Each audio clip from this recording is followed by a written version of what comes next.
मी माझ्या पूर्ण फॅमिलीसह आम्ही सर्वजण श्रीनगर जम्मू काश्मीरला फिरायला आलो होतो।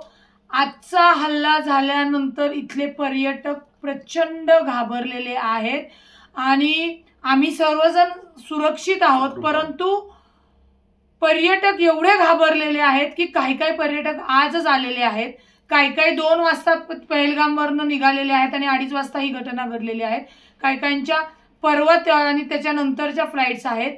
त्याच्यामुळे माझी महाराष्ट्र शासनाला विनंती आहे, माझी मुख्यमंत्री देवेंद्र फडणवीस साहेब, अजितदादा उपमुख्यमंत्री आणि केंद्रीय मंत्री मुरली अण्णा यांना विनंती आहे की इथे जे पर्यटक अडकून पडलेले आहेत त्यांना उद्या तात्काळ येण्यासाठीची सुरक्षित सोय करण्यात यावी, कारण का प्रचंड घबराट आणि सगळे पर्यटक आपल्या लहान लेकरा बाळांसोबत काश्मीरला खरं फिरायला आले होते।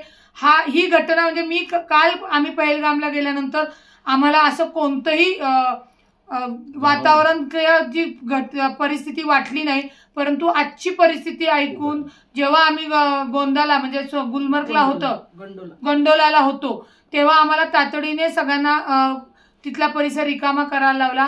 माझी कृपया महाराष्ट्र शासनाला विनंती आहे, जे इथे महाराष्ट्र, कर्नाटक, गुजरात ही जी सगळी पर्यटक जवळजवळ 80 ते 90% आहेत आणि ती इथे अडकून पडलेली आहेत, प्रचंड घाबरलेली आहेत, त्यांना उद्या तातडीने सुरक्षित मध्ये विमानतळावर नेऊन आपल्या राज्यामध्ये येण्यासाठीची जी विमान सेवा असेल ती त्वरित तयार करून द्यावी अशी माझी विनंती आहे।